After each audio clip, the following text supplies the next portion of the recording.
What's going on, everybody? Today, we're going to be talking about filing for your VA disability. I'm David Piatek with VA Housing Education, and I have the amazing Dwayne Kimball. You're going to be talking to us about how you file for your VA disability and kind of the steps that go with it. So, Dwayne, introduce yourself to everybody. First, Dave, thank you for having me. Definitely happy to be here this evening. You and I didn't had conversations about this, and I can just nerd out on this stuff for hours on end. But as David said, my name is Dwayne Kimball. I'm a United States Army veteran, retired VA rating specialist, and best-selling author of VA Claim Success. Yep, Dave has the book. I We're also putting have a this in the signed copy. yeah. Uh, Yeah, you got it in person. You that's came down. right. Yeah, you got it in person. I'm the CEO of KMD 89 VA Claims Consulting. Started my business back on November 1st, 2018, after I retired from the VA, because after adjudicating hundreds and hundreds of claims, I would see veterans get denied for tedious things. And in my opinion, the veteran needed to be educated, not so much represented. There are some veterans out there that need, representation where they have to go get a VSO, claims agent, or lawyer. But the majority of veterans, they just were not educated on the VA claims process, and I want to fill that void and educate veterans, active duty service members, and military spouses. Thank you. Right. Yeah, for sure. 'Cause especially if you're like, yeah, going through that process or even thinking about getting out, you should kind of be getting ready for all that stuff to come through. And what's also unique today is that I'm interviewing Dwayne. Normally he interviews me because of, the challenges is that a lot of people, we just hear it so much. Like, I don't even know if I have a VA disability. How do I go through the process? And, before we even jumped on a call, we talked for 30 minutes about just various things and changes that are going on. So it's relevant for everyone, even if you have a disability rating. I'm sure everyone has a friend that's like, should I be filing? What does it really look like?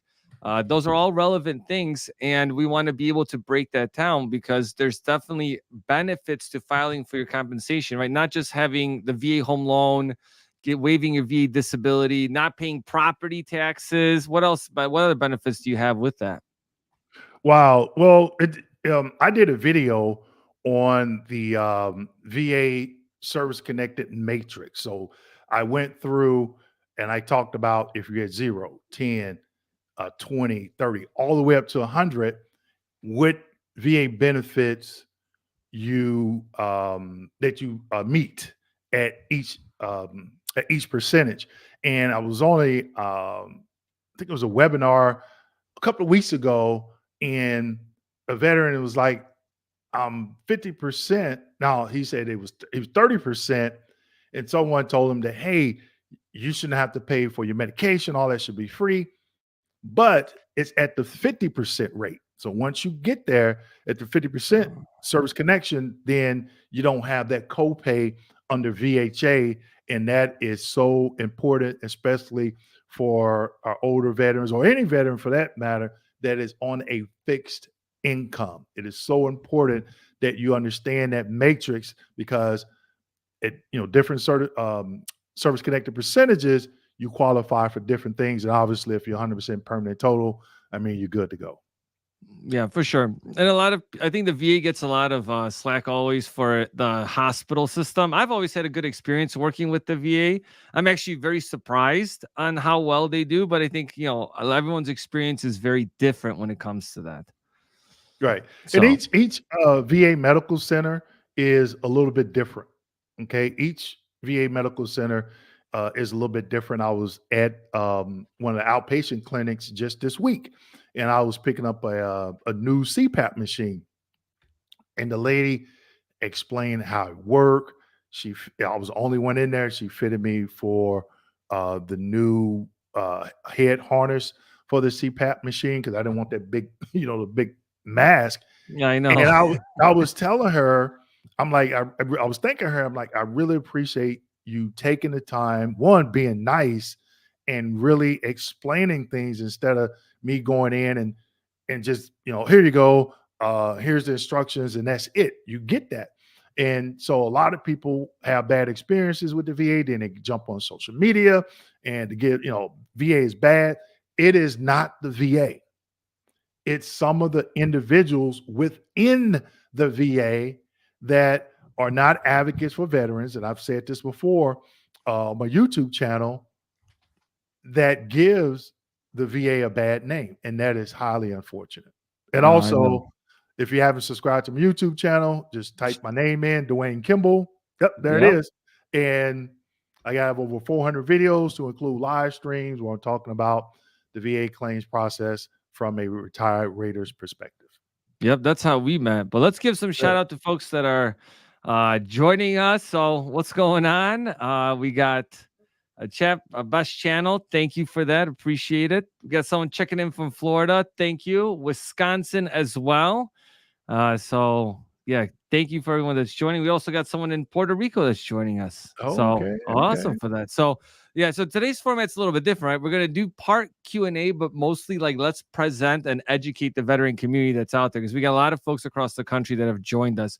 So doing the first step and in doing this is like, how do you even know if you have a service connected disability? Because it may sound crazy, but I just had someone today, like, I don't even know if I have a service connection. Right. So if you have to look back and see, okay, did I ever file a claim with VBA? And before I answer that question, Dave, I want to say there's three divisions within VA.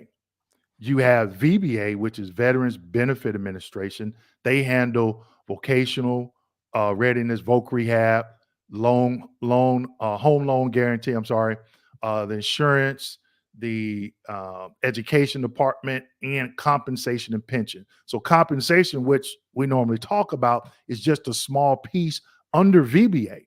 Then you have VHA, Veterans Healthcare Administration. So, like we were just talking about the healthcare side, that's where you go, you do your sleep studies, you get assigned your CPAP machines, and you have a primary care. You do your annual exams, dental, all your prescriptions, the pharmacy. That is all under VHA. And then you have NCA, National Cemetery Administration, and they handle all the grave sites. So when you file a claim, when we're talking about service connection, it goes to compensation under VBA. Okay. So if you never heard of any of that stuff, then more than likely you're not service connected because it means you never filed a claim. Well, I'm saying, like, what about like when you're even like, because some people are hesitant to even file, right? They're like, well, everything is okay with me, but like, because you and I talked about an example where a gentleman had Parkinson's, right? Yep. And the wife he didn't want to file, but like stuff like that, right? Like, so if you have ringing of the ears, because sometimes people just don't even know medical conditions, Terminology. right? And they may not even know there is something wrong with them. And if you serve, there might be a chance there could be something wrong with you. So Right. but do you need to have like you 100% documented stuff in your service in order to connect that? Like, how does that process work where you're like, Right. today, 10 years later, my hip hurts, I need a hip replacement? How does that process look like, or how does it work? Yeah, good question. And I did a video, I want to say it was last May. Yep, May 2023. And that video is still getting a lot of views. And I titled it um what service connected conditions you can obtain without documentation. And a Okay. lot of people don't even know this. A lot No. of people don't know it. So in that video, when I'm talking about, so for tinnitus, for example, that's one. How many times did you go on sick call for tinnitus? Probably none. Right. Because it was just really, when I was in back then, it was not known. And even now, when I rated, I probably saw out of the hundreds of claims I rated, I probably saw, I would say two or three. One I know for sure where a veteran went on sick call and reported tinnitus. And the reason why I know Wow. about that one is because that was my first error that I received from the quality department at the VA. They was like, hey, the veteran was treated in service for tinnitus. But there's things that you can claim without documentation. Tinnitus is one, but also PTSD due to fear of military. PTSD due to fear. Uh, oh, I'm drawing a blank. PTSD due to fear of hostile military terrorist activity. Now, that in itself is not documented. But when you're saying Right. due to fear of hostile military terrorist activity, that means that you served in Afghanistan, Iraq, Kuwait, Saudi, Djibouti, somewhere in Southwest Asia, the Middle East, and that's normally on your DD 214, or it could be found in your 201 file. All right. Or your post or pre deployment questionnaire that you could find in your service treatment records. Okay. So PTSD is not documented, but is due to fear you serving during in a combat location. So that's documented. Also, if like you mentioned hip, let's just say you have a parachute badge, you could claim that. I'm claiming bilateral hip or left hip condition, strain, pain, or reduced range of motion due to being awarded the parachute badge. Wow. Please see my attached DD 214, which shows I was awarded the parachute badge. I just dropped another nugget. Oh, Well, I mean, I think that's yeah. I mean, I get that all the time, right? I'm also a paratrooper, and these guys are like, yeah, there's nothing wrong with me, and then you see them sometimes limping away. So, mhm, yeah, mhm. definitely have that and document all of that. So we'll answer some of the questions that people brought up here. Let me pull that up because I know some of these were definitely for you. Good. Someone's asking, should I file for headaches or migraines? The diagnostic code 8100 is migraines, but if the exam shows headaches, it will fall under migraines. But you haven't filed, because actually, and I didn't know this, there's a different definition for headaches and migraines. Yeah. Yeah, but they both fall uh, under diagnostic code 8100 under in the rating schedule under neurological body system. Oh yeah. Somebody said they're a cousin of mine. This is the first. We were talking about that Oh, earlier. yeah, they were Yeah, talking that about was the this here, first. yeah. Yeah, and she Army girl? listed. Yeah, she listed like part of my family tree. I was like, okay, yeah, I know what that is. I know what that is. Okay, all right. But she didn't tell me her name, so I'm like, but okay, it's all good. I'm That's pretty sure awesome. I'll hear from Renee or Brandy. Yeah. That's awesome. All right, cool. And then we'll get to a couple of them because some of them are relevant to some of the stuff we're talking about, so we'll kind of pop them in there.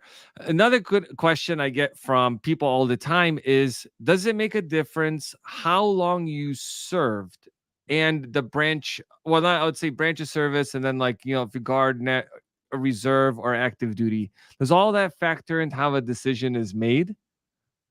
Yes, I know you were going to ask me this, and I pull some information up because it's very important. Um, you have what is called active duty, active duty for training, and inactive duty for training. Okay, so active duty, you're on active duty. I mean, you know, um, a lot of times reserve units and National Guard get called up to active duty. And a lot of people will say, well, I don't know if I was on active duty, if they were in the reserves or National Guard.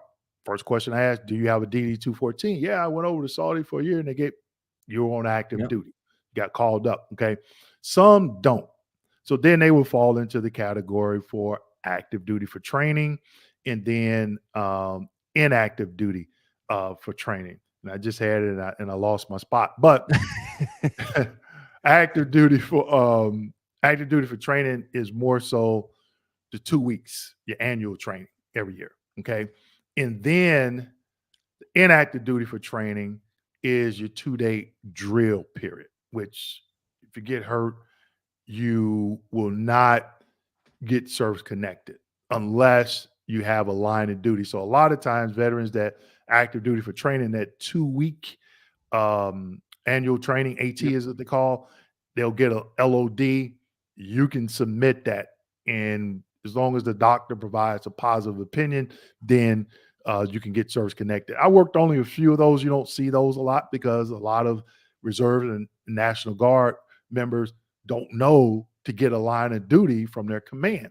So I was just looking for something. And every time I would take my biannual test at the VA, I would always have trouble finding it. And I was telling you earlier, I can't find it. And then I was like, oh, there it is.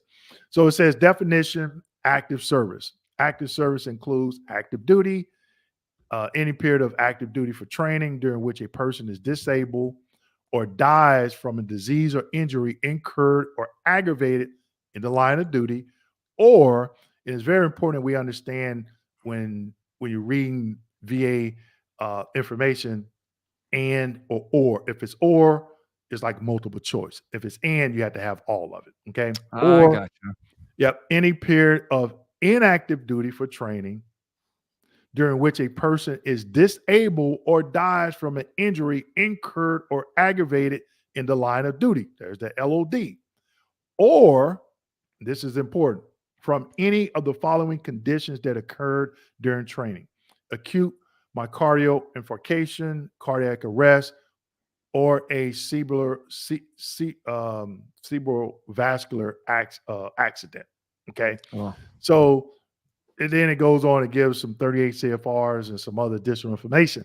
So a lot of people are not talking about that because they don't know that. And when I was going through my training to become a rating specialist at the VA, I mean, they're throwing so much stuff at you. I felt like a major league baseball player, at bat. It was like curveball, splitter, slider, just so much stuff. But there's little things like this that veterans don't know about. And then they jump off in the system and file a claim before they get educated, and then they get denied for something very tedious that they right. could have done, and then the VA's bad. They denied me, and that's why one of the reasons why I started my company, to educate vets instead of going and taking a test, which I know I would have passed because I had to take this, a more stringent test every 2 years to represent veterans. Right. That's awesome.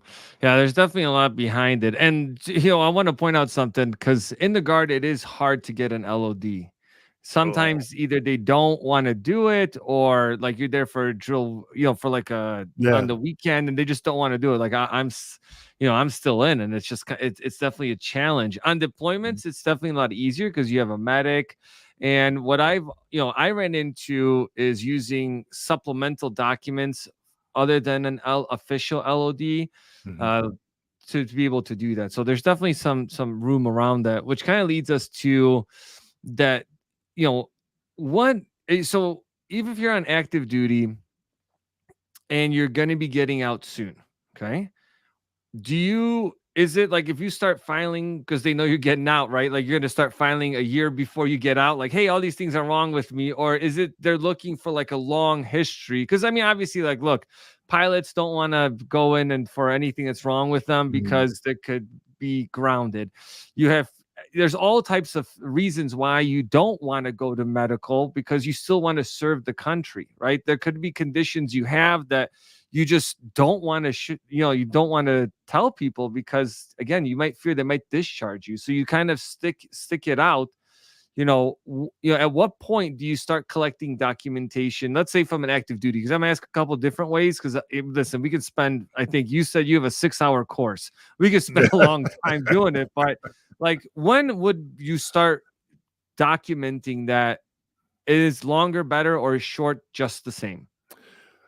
While you're in, and I do understand, like, especially if you have some special operators, they may not want to go into mental health and say, hey, I got PTSD. Some of them do. I think it's more um, laxed a little bit because, those individuals, those tier one operators, I think that's what they are called now. It used to be called tier one operators. You talking about Delta, uh, uh, if you're in the Rangers. And what I mean by in the Rangers, not only if you're wearing the tab, but if you're actually in the regiment, meaning that, I mean, you wearing the beret and that's what you do on a daily basis, opposed to you just going to Ranger school and getting the tab, and then you Right. go to, some of the locations. So those tier It's one still tough. opera.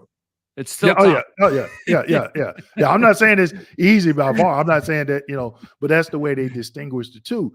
But um, and they may not, they just suck it up, or they just, that hoo hoo hoo, and then years later, you're like, man, my hip, my back, my neck, and it's all from service, you just didn't go and you get it documented. But it's I always tell people get it documented because a lot of civilian doctors that are doing these third party exams like QTC, Optimum, VES services, LHI that weren't veterans, they don't understand that you kind of get brainwashed and trained not to report things, just suck it up and drive on. But if you're able to go to sick call multiple times. I do a BDD training for active duty service members. Just did one last night, and I was telling individuals go get it documented because a lot of these third party examiners they only see it one time, and they're like, "Oh, the veteran's only seeing one time."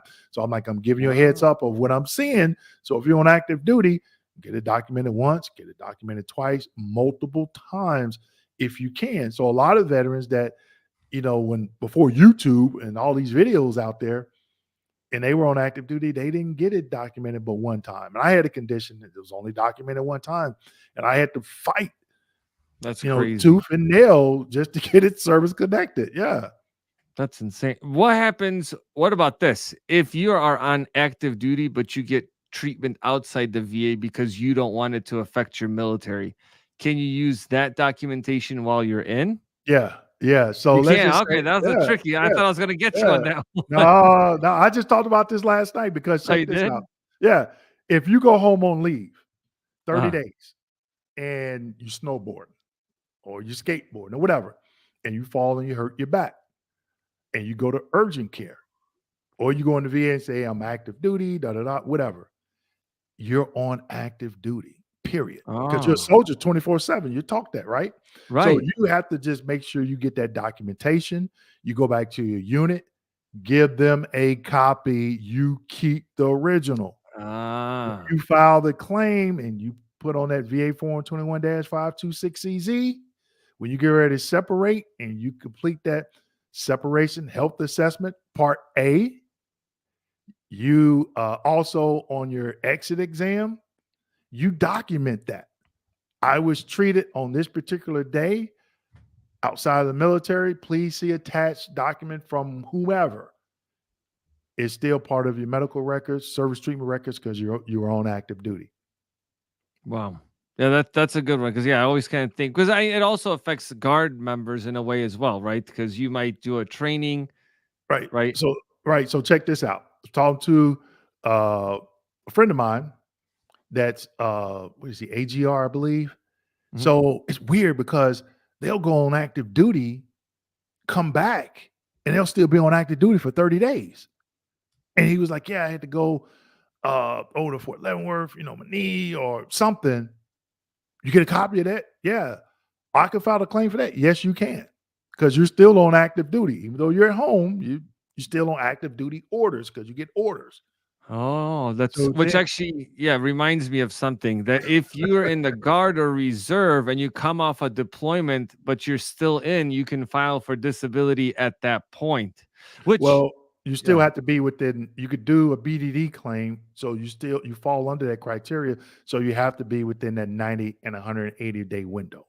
So if you come back and you say, oh, they say you're still going to be on active duty for 6 months, file a BDD claim. You're still on active duty. Oh, gotcha. But if you're coming, like, let's say you did a 6-month deployment, you come home, they take you right off of orders, then you can file for your disability rating within. Well, is there a better time or not to file for disability rating with that? Like, hey, I just got off, like you mentioned, right? 6 months prior, Mhm. you start the process, or within the first year, or after the first year. No, first year. And this is Oh. why. Because when you file within a year from discharge, you don't need a medical opinion. You just need a diagnosis. Okay. Ah, So a lot of people be like, oh, just get all this tons of evidence. What for? So if you got a I see. diagnosis, right? And also 38 CFR 3.309 subpart A. Not to be exact or anything. Yeah, I know, right? Chronic diseases. If you have one of those diagnoses on that list and it says chronic diseases, you file it within 1 year, you don't need a medical opinion. But when you go to the CMP exam, you have to tell the doctor, I am not claiming this under direct service connection. I'm claiming this under 38 CFR 3.309, which is a Wow. 1-year presumptive. And so a lot of people, they don't know that. People came to me and said, oh, somebody on YouTube told me to wait after that Yeah. first year. After that first year, it gets a little bit hard because now not only you need a diagnosis, you need a medical opinion with a rationale, which is known as a nexus. And if you have a VSO, claims agent, or an attorney that's credited and they don't tell you that information, you need to go get somebody else. Oh man, which I guess we can kind of pop into that next part is just the filing process itself. Mhm, Do you need, and there's a lot of different ways you can file, right? And mhm. sometimes people are like, well, I'm going to work with this person because they're accredited and I'm going to be guaranteed I'm going to get 100%. I hear that all the time. Like, I'm going to get Right. 100%. Does it automatically mean if you work with someone that's accredited, and maybe you could explain what accredited is, Right. right, and So, what that is, and yeah, how does it work? s- good question because I hear that thrown around all the time. And that's I why know. when people they ask me, are you accredited? I'm like, no, I was trained by the VA. People that are accredited are not trained by the VA unless they were a VA employee and Ah, then they left the VA and worked for a law firm or VSO, which some people do. Okay, I decided gotcha. not to do it. Somebody approached me and said, "Hey, does all your business and come work for us?" No, because you're about quantity, volume. Okay, not about getting ensuring the veteran gets service connected. Okay, so as a rating specialist, when I started my training, I went through 15 weeks of training. I think that's more training than a cop gets, if I'm not mistaken. Okay, That's not good. I know, right? I didn't do my first rating until maybe week 13, something like that. And before then, I was just requesting exams. So I got really good going through medical records and finding stuff. Okay. And then I went on what is called second signature. So for a few months, somebody had to review all of my work. Then I started doing hearings where VSOs, attorneys that are accredited come in and they would advocate on behalf of the veteran. Someone that's accredited, they go to work for VFW, DAV, organizations like that, and they take a test. That's it. Gotcha. And they get accredited. So Raiders, when I first started to become a journeyman rating veteran service representative, you had to take this 300-word test, and it was all day. Okay, it was Really? all day, and it was yeah.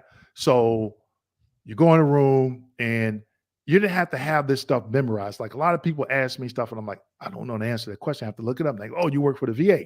Okay, do you know everything on your job? No, some things you Right. have to go look up. And then I was even trained not to memorize this stuff, but know where to go and find it. Like I have 4 pages open, like I was reading it from the M21 manual reference. I always show these M21 manual references and 38 CFRs in my videos. Okay.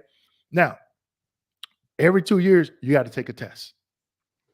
At the Every 2 VA? years. Yeah, as a rater, you take a test because they want to know, do you know where to go and find this information and how to apply it to what you're looking at? Court cases, all that stuff, right?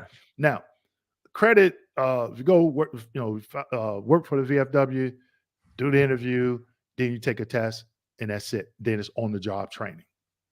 That's it. They don't get Gotcha. the 15 weeks training like I did. Lawyers, they don't even have to take a test.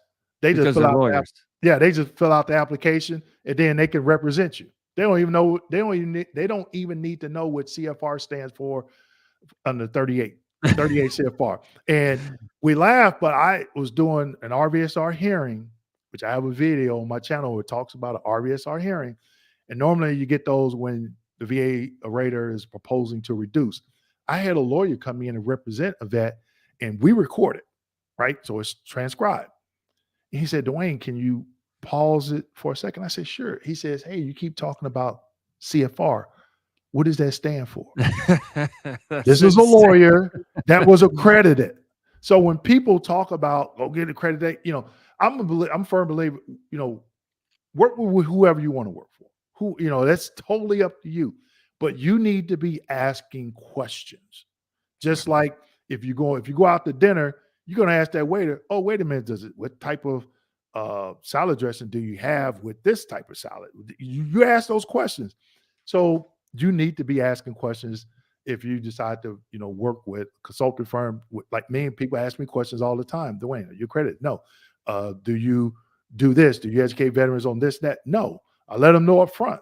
Here's my bio. This is my training, and then they have a decision to make. But again, there's some really good individuals out there accredited, and then there's some that are, they're just talking out of their rear. Like Yeah. they really don't know. And that's dangerous, because I think that's also like when I was going through that process, I would watch you. That's how we know each other. And Yeah. then I would watch other ones. And then sometimes, like when we first were talking, I'm like, Dwayne, I'm like, what? Like, why are you saying this? And they're saying this. And so I'm happy that I came across you, because this is why we love to do the education to the veteran community, because you have to empower yourself first, right? Yeah. And it's not like 20 years ago people are like, what's the internet? You have it on your phone. You have downtime. You're driving to work. You're driving home. You got to watch the videos. Listen to the whole thing. Don't listen to partial stuff, because Right. like even going through it, you're like, where are all the conditions listed? It's on that CFR 38, right? Everything is Mhm. listed. It's public information. It's like what I do with housing. It's public, but how do you take that information, put experience behind it, and then know how to actually apply it? That makes the difference, right? Because I Right. think It it's kind of nuts. I right. mean, do you ever? Yeah. And this is the thing, right quick, Dave. Veterans have to take ownership of their own claim. Don't Mhm. sit back and rely on, even if you say, I'm gonna go get a lawyer, and that lawyer is awesome, credited, and they're doing their job. It's still your responsibility. You have to invest the time to learn some of these other things, because you're going to get in a situation where, especially if you go to a compensation and pension exam, the lawyer or consulting company you work with, they're not in the room with you. Right. Okay. So veterans have to take responsibility, and then they'll say, oh, the VA is bad, but they're not giving an entire backstory. They're not saying, hey, I didn't take the time to go out and get educated, and so I have a leg up on this stuff. They're not telling you that. They're just saying, oh, I got denied. It's still the veteran's responsibility to get educated, to understand this. Just don't rely on, like I said, if you work on a consulting firm, a claims agent, or VSO or accredited lawyer, you still have to put some work in. If you don't put any work in, you don't have a dog in the fight. So you're not No. taking it seriously. So I tell veterans, you do that, you get what you get.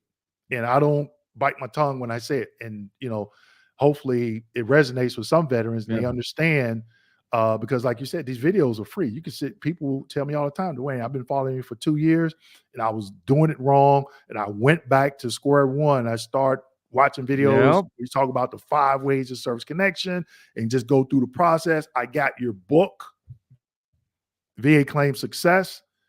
Now I'm at 90%. I got claims in, and I think I'm be 100%. And then they'll come back and say, hey, I got my 100%. And guess what? They never call me on the phone. People say, man, you commit Yeah. business suicide. I'm retired. I can go out by the pool every day and hang out. Don't have to do anything. So I'm not upset if somebody was able to get service Right. connected and they never became a client. They watched the videos, fine. And I'm okay with that.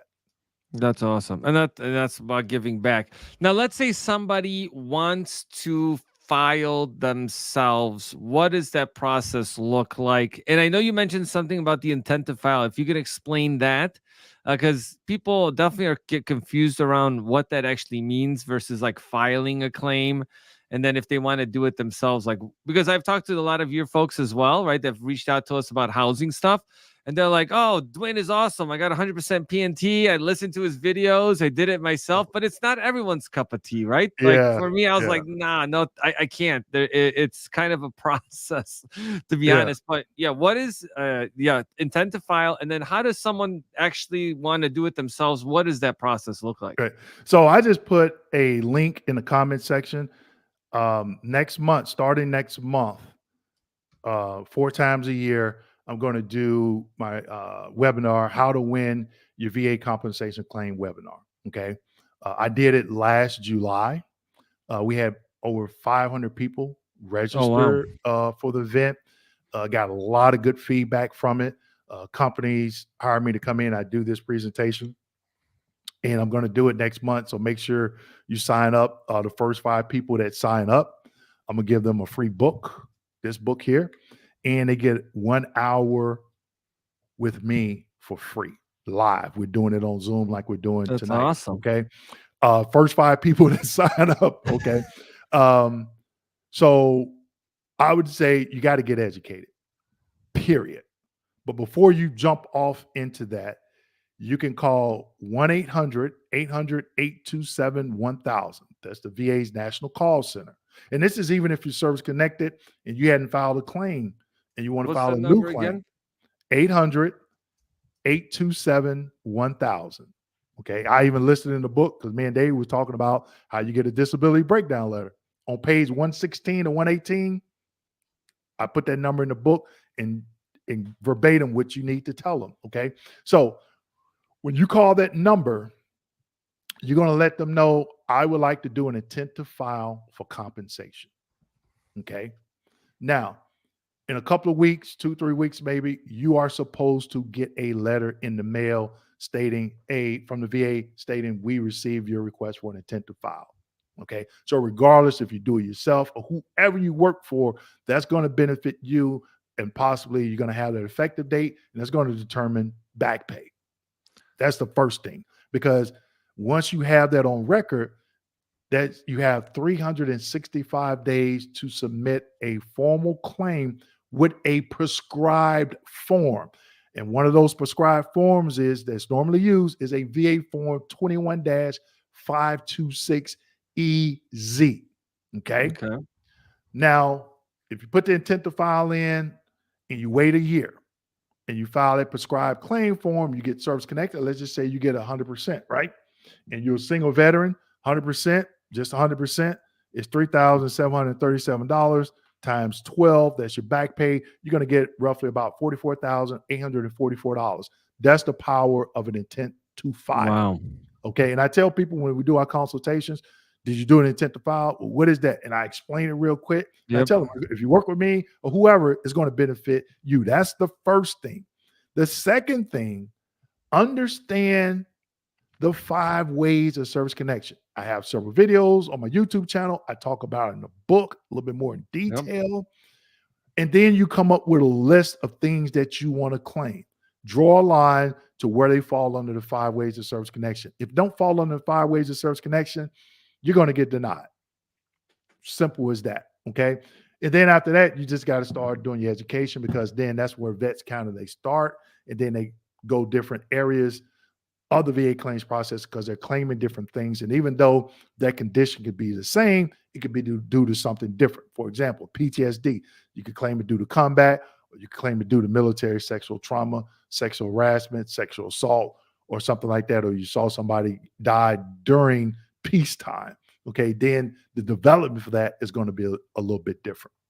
I know that was kind of a lot, but no, you know, there's a lot that goes to this. It's like, yeah, I mean, if you're trying to file, but it can be overwhelming, right? And that's why it's a good point, right? Like calling the VA, having the intent to file, at least that's like your first step to recovery is call and do the intent. Then you're going to have time to do your research. So even if you're like, well, I'm just getting started, call the VA. I don't know what time they're open till, but here's the number again. You might want to call them after the show and, to file that intent. But question, well, if you're still on active duty, you cannot file an intent. You have to actually wait till you get out and then file the intent. Is that right? That's correct, because your effective date is going to be the date after discharge. So if you just file an intent on active duty, it's a moot point. So technically, you can wait 360 days from the time you get discharged, file your intent, wait another 365 days, file for it, and now you can get 3 years of back pay, or 2 years plus how long it takes, right? Yeah, it's a little bit. Effective dates are tricky. I did a got a YouTube video on that. I just thought about You it. got a lot of videos. I know. But if you're within that 1 year window, nah, you don't need an intent to Yeah. file. Because I guarantee you, in my opinion, the VA rater training and it just VSRs, the training is in the toilet. I did Yeah. a video on DTA errors, and I'm talking to a lot of people. We're reviewing their rating decisions, DTA error, DTA error, DTA error. That is lack of training, someone that's maybe not an advocate for the veteran because you got to learn your craft. Right. And third, and I'm gonna give some insider information here. When I was a rater, I remember the regional office that I worked at. They were like, "Hey, we're gonna have a competition," and I'm like, "Man, what are we gonna do? Run outside and do like relay races like we did in third grade or something? You know, competition? What are you talking about?" The team that rates the most cases in this period will get a party, like a pizza party or some crap, right? So we all know about the backlog, right? Yes. I never partaked in that. I'm like, you know what? If I want a pizza, I'll go to Publix and buy one, get one free or whatever, or use a coupon at Domino's. I'm not doing that. I'm gonna take my time. Because what Right. happens is when you start to rush, you start to make mistakes. Yep. And who is going to be penalized? The veteran. Okay, the veteran is going to be penalized. And I was just like, you got to be, and that was their idea of trying to lower the backlog. That I'm doesn't like, make any sense. yeah, I'm like, you got to be kidding me. I'm like, you what? And they would make it turn like into a game. And so I think it's a movie when some actor says, "This is not a game. Do you want to be entertained or something like that?" And I'm I just know what like, you're talking about. yeah, you got to be kidding me, man. I'm like, are you serious? That's management's mentality. So you can file a fully developed claim. It could be all the I's are dotted, all the T's are crossed. If your claim lands on a desk of a VA employee that's not an advocate, they will find a way to deny you if they don't want to grant it. And people are saying, "Oh, go get somebody that's accredited." It doesn't matter. I've seen it, and I've talked about one particular scenario where a veteran died. Some team member on my team at the time, and this is starting to make my blood boil. So Yeah, I I can see that. apologize. Where the veteran ended up dying, and he was only going to get 10%. Had a positive opinion from a VA doctor at one of the worst VA CMP clinics in the state of Florida, in my opinion. And they went round and round trying to find verbiage just to deny the vet. And I'm like, you have got to be kidding me. And I told the VSO, call me as a witness because I was the one that requested the CMP exam. So when you have an RVSR hearing, you can have a witness. And I said, call me as a witness. And he was scared because he was like, I never called a rater as a witness before.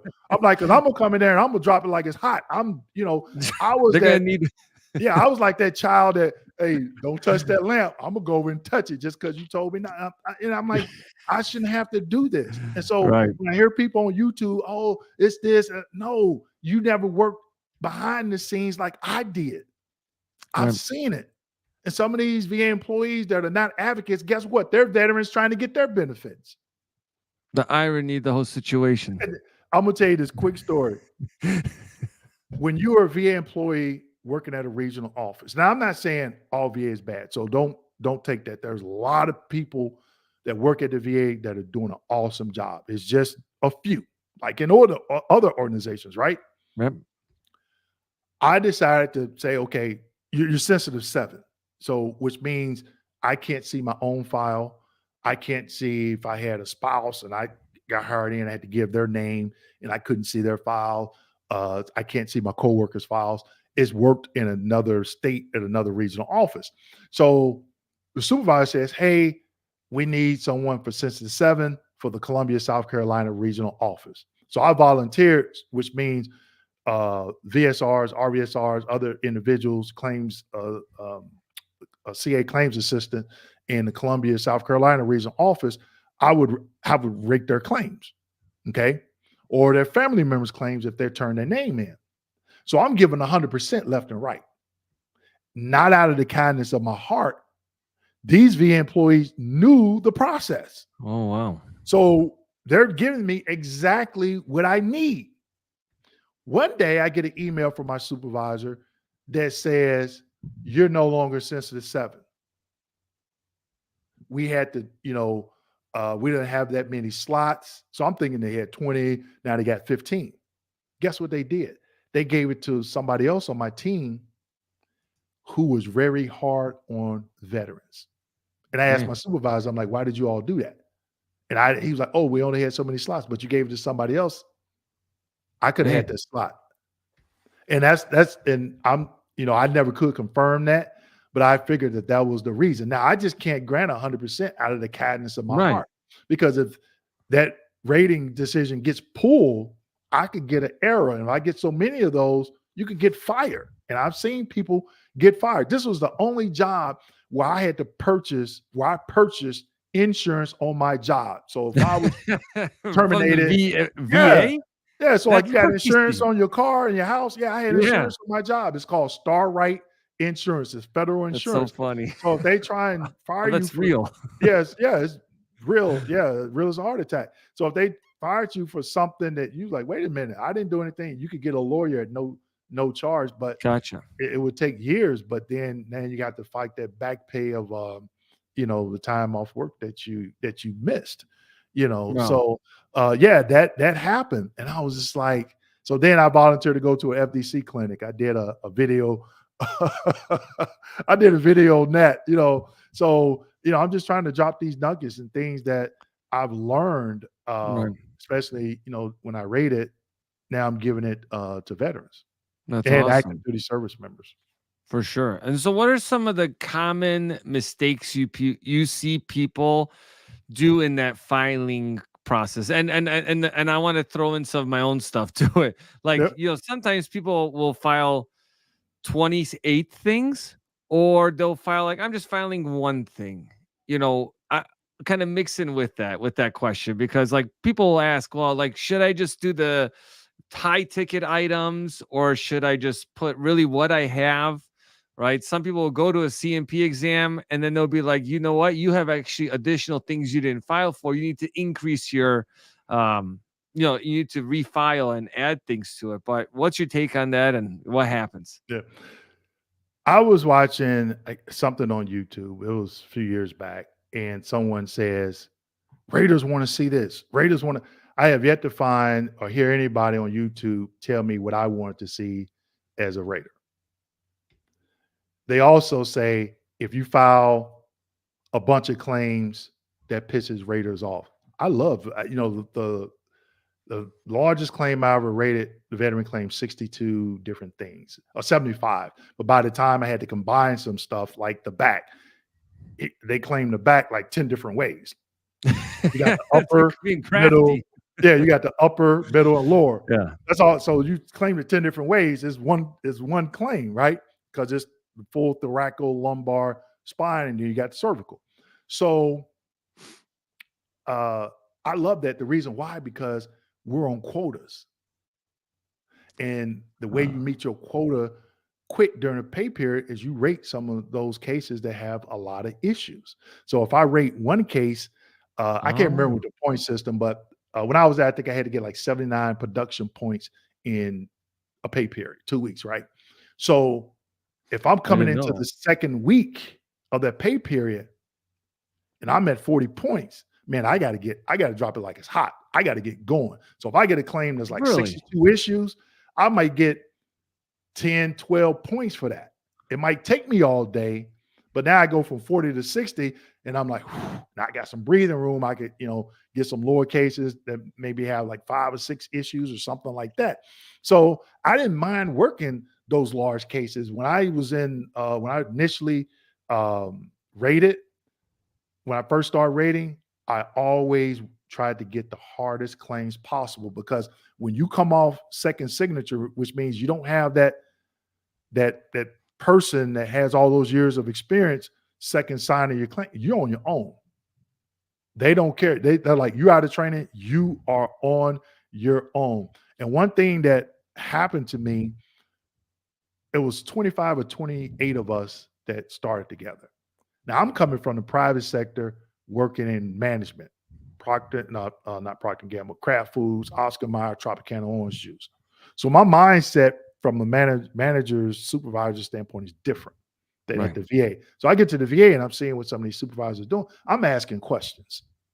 I'm asking, and I don't think the supervisor at the time she liked that because I would get pissed No. off. And they would, she said something one time in a training session, like if you haven't picked it up by now, you need to go work somewhere else. And so I was having trouble picking it up, and I felt that she was talking to me.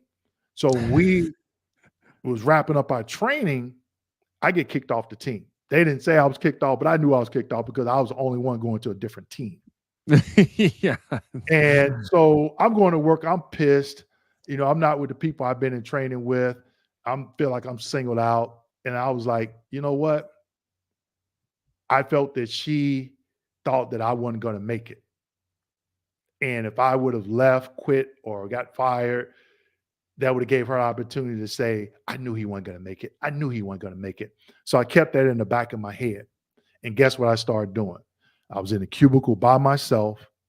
I refused. I would go and ask people questions on the previous team, and someone would kind of shun me off. And I was like, you know what? Okay, let me dive into the M21 manual reference. Let me get into the 38 CFR.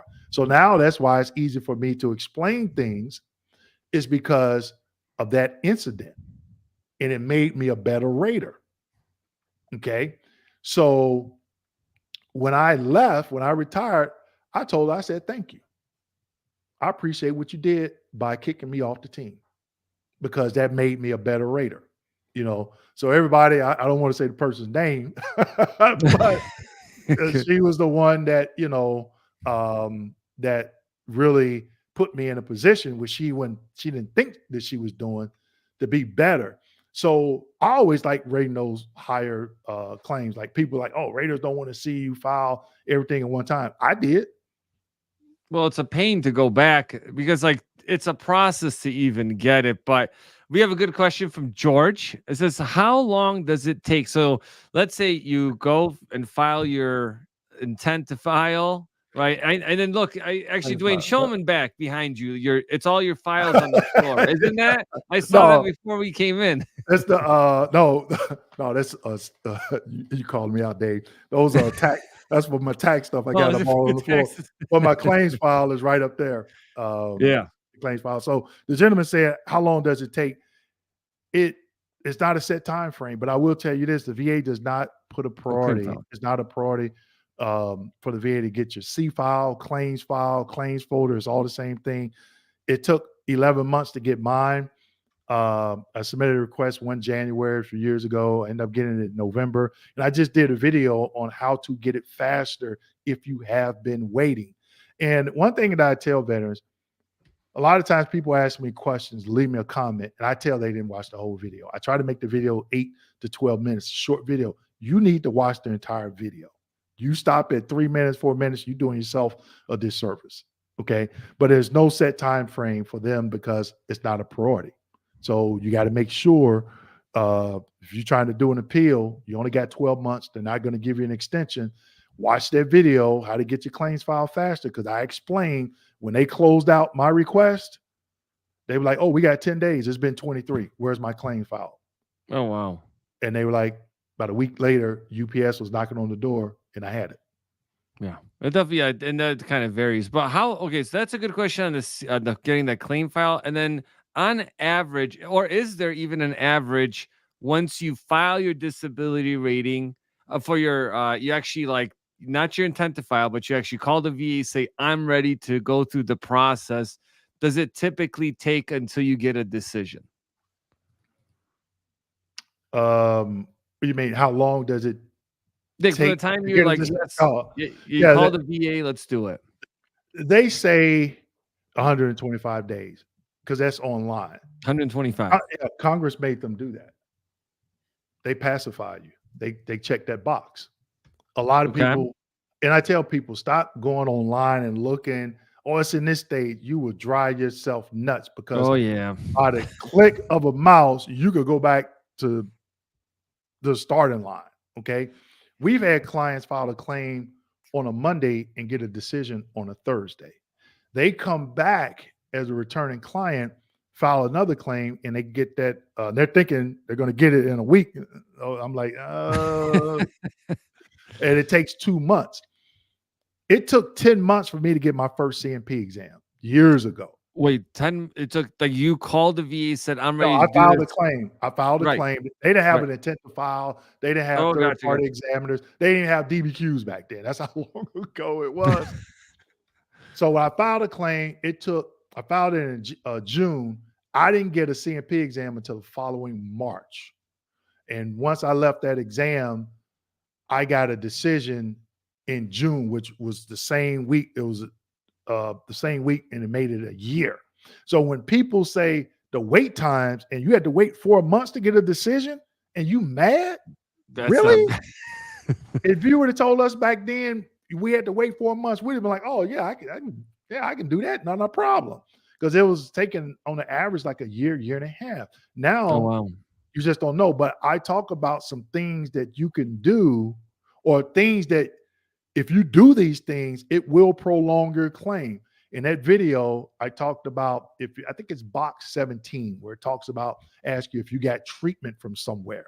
If you fill that box out and put one or 5 doctors in there, you just add about 6 to 8 months onto your claim. And that video don't get a lot of views because the thumbnail is not sexy. I'm not showing a bag of money and all this other stuff.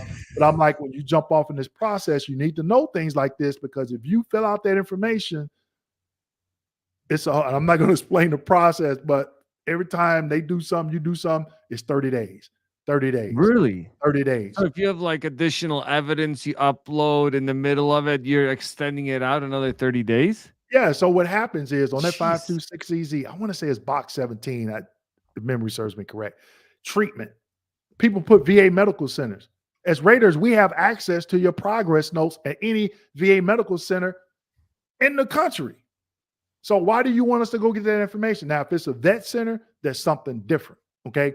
So when you put down you went to see this particular doctor, you just added 6 months onto your claim. Why not go That's to that doctor's crazy. office, get the paperwork, and submit it with your claim, especially if you did an intent to file, because you got 365 days.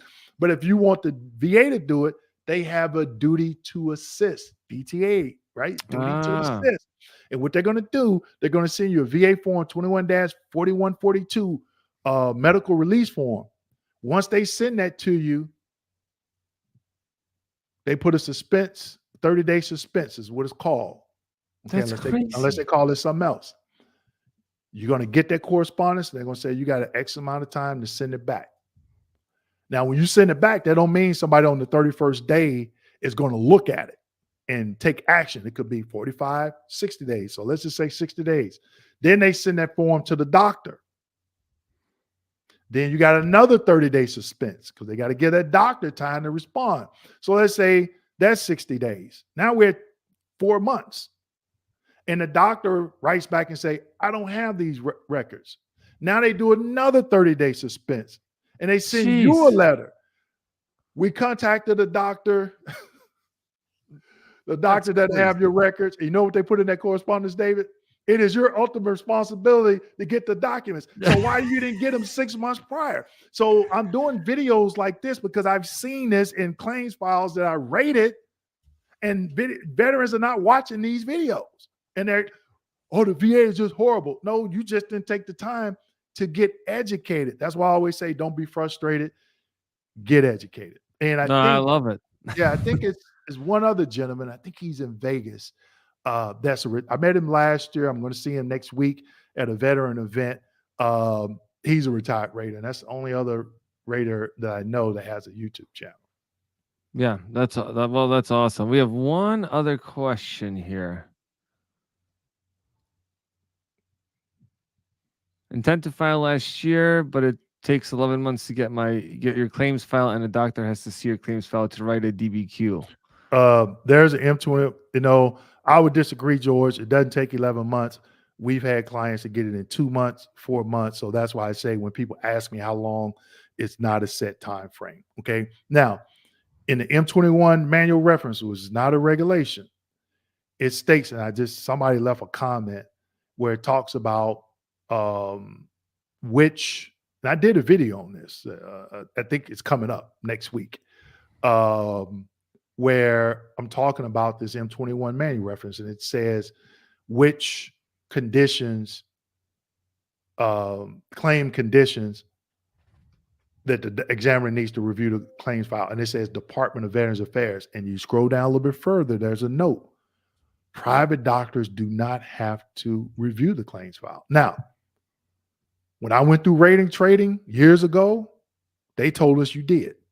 So in these videos, I think it's either I just did a video or it's coming up next week. I'd rather for you to have the claims file and you look at that DBQ, public DBQ, it asks what records were reviewed. The training that they get today, I guarantee you, if your doctor doesn't say they reviewed your claims file, that rater's going to say, oh, your doctor has to review that file. And you're not going to be the wiser because guess what? You didn't watch my video where I talked about it. You didn't sign up for my training, how to win your VA compensation claim webinar. You didn't sign up for it. You don't have the book. So if you do a high-level review, you can say, hey, according to M21 manual reference such and such, in the notes section, it says the review of the claims folder is for VA CMP doctors, third-party doctors. It doesn't apply to private doctors. How many raters today know that? Not many. Okay?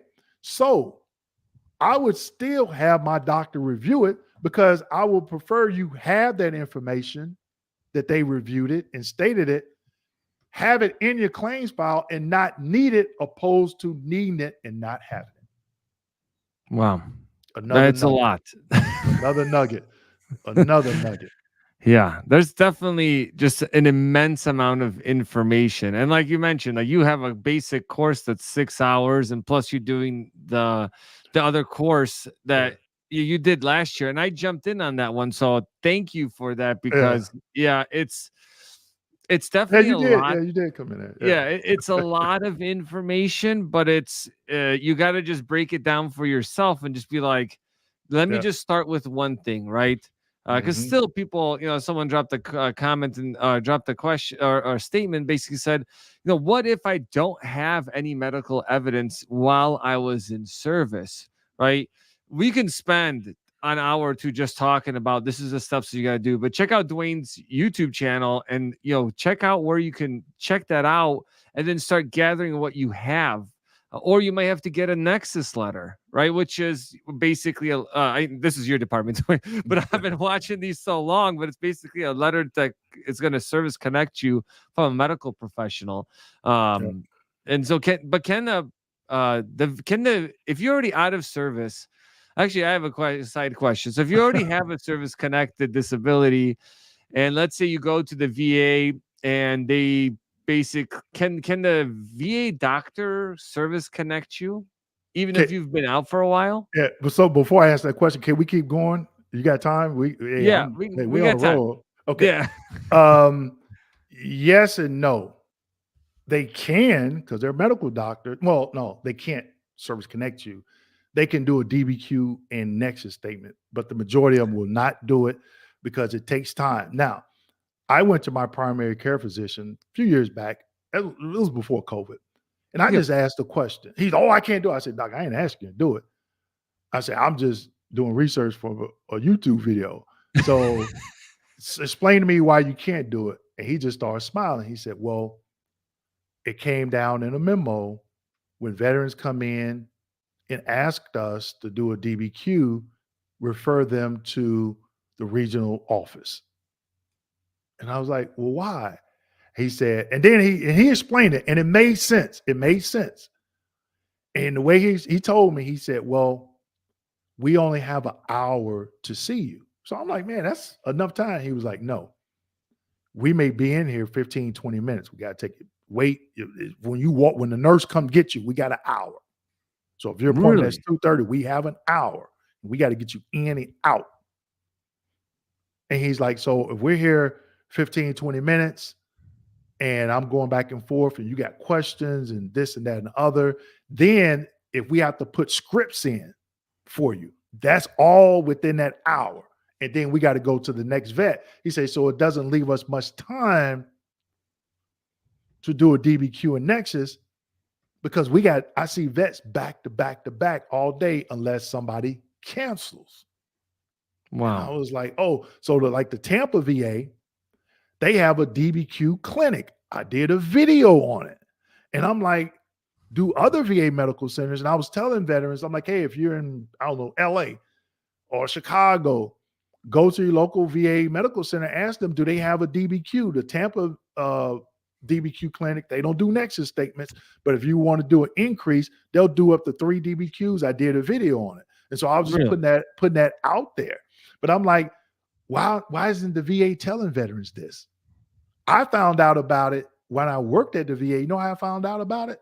It was open for months. I saw somebody come back to work. And I said, man, where you been? I was looking for you. He's like, oh, I had to go over to Tampa VA and get a DBQ complete. I was like, what? They do. And I'm a VA employee. But that falls under VHA, the healthcare system. I didn't know about it. And I was like, man, and that even I just did a video, FDC clinic. Will they come back? I volunteer for that.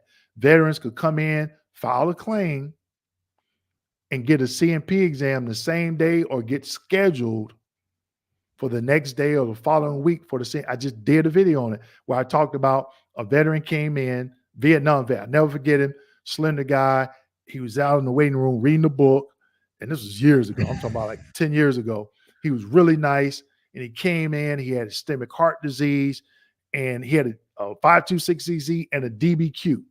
And you'll hear a lot of people say, oh, you can't complete a DBQ. Or, you know, Dwayne, you don't know what makes a DBQ actionable and sufficient. Well, VA trained me on to know, or they'll say, you still have to go to the CMP exam. No, you don't. I've rated hundreds of cases where I just had the DBQ and or Nexus statement. And When you granted state the benefit. that, well, because I think maybe a lot of people, some people may not understand that what that next, like, so the DBQ is walk through what is the DBQ. So I explained this in the book. I explained in the book, and I got some videos on it, right? So the DBQ is your CMP exam. So when you go to a VA CMP exam, they're filling out a DBQ on their computer. But then the VA made them public where you can get them on their website. So you can take those, right? Yeah. You could take those, to your private doctor, and they can complete it. And so what a lot of VA employees are doing, they're not taking the time to review it, or they're not an advocate for the trainer, or lack of training, whatever, and they're still scheduling the CMP exams. So a veteran won't have a DBQ from their private doctor that's actionable and sufficient. The VA employee, maybe like a trainer, whatever, schedule the CMP exam. The veteran goes, the CMP exam officer has a negative opinion. Your doctor has a positive opinion. 9.9% out of the time, that rater's going to deny the claim because they're going to say preponderance of evidence. That happened to me as a rater. I get a call. I'm like, what? And they were telling me all this mumbo. Yeah, it got real. It got ugly. It went downhill. It got ugly real quick, fast, and a hurry because they were lying. QTC was like, oh, you can't have your private doctor complete an exam. So I said that 2507 medical request, and I did a video on that. What's a 2507 medical request? Put on there that I'm refusing the exam under 38 CFR 3.326 subpart B and subpart C. The VA has credible, actionable, and credible evidence to rate my case. And I do not want there to be conflicting medical evidence, and I'm standing on it. 2 weeks later, I got a rating decision granting everything. And other veterans say, hey, I saw that video, and that's what I did, and I got 100%. It worked. And then other people and some of our clients, they just kept requesting the exams after the veteran said, no, rate with the evidence of record. Because now the evidence is what is called is in equipoise. Oh, what? Equipoise. That's what it's called. You got positive and negative. It's in equipoise. Now you have raised reasonable doubt. It's like in baseball, the tie goes to the runner. How many vets know that? How many vets know to argue that on a high level review? When you When you do a high-level review, you have to argue fact or law. Man, That's crazy, man. That's that's a lot, ain't it? we got a lot of So, info. right. So again, this is what our clients get from us, all this education, and then they can go out and Right. advocate for themselves, because a lot of VSOs, accredited attorneys, and all this, they don't know the backstory of all this stuff. Right. Well, let me ask you this. We had we talked a lot about a lot of different things, right?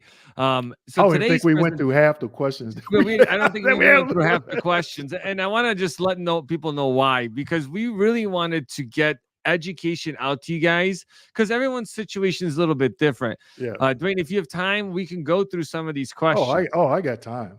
All For right, vets, cool. I got So time. let's drop our first question from Tom. These are all for you. Okay. All right. For CMP next week, denied and passed for pre-existing scoliosis. It was mild, no pain at entry, but I have many issues now at 60, claim for lumbosacral strain. What can I tell the doc that can service connect? Okay, Tom, good question. I'm assuming you work for Johnson Controls. I see that icon, the thing in the back. Okay, so pre-existing conditions. Okay, I'm gonna give you a personal story here. I filed a claim for flat feet. It was on my entrance exam. Moderate pes planus, flat feet. That means it was pre-existing. I had the diagnosis before I entered military service. Now, I was in the Missouri Army National Guard first because I was in college. So I had a MEPS exam stating that. Okay. 4 years later, I leave college, go in the military on active duty. I got to go back to MEPS, right? So net entrance exam, moderate pes planus. You know, when they have you in your underwear and the doctor Yeah. sitting there, you got to walk around the room, right? So Yep. while I was on active duty, so follow this, Tom. While I was on active duty, I went to sick call and I got it documented. I think it was 2 times that my feet hurt. Okay, because I wasn't used to wearing them boots every day like that. You know, a lot of people, right? Nobody is. So I filed a claim, and the my claim went to Atlanta Regional Office, which, in my opinion, is in the top 5 worst regional offices in the country. It's just horrible. Is there only 5 though? I said in the top No, 5. I'm saying, is there only Oakland, 5 California. offices? Oakland, California was number 1. Atlanta, Waco. Oh, what was the other 2? I can't remember off the top of my head. I think it was Phoenix. I'm trying to think of the 5th one.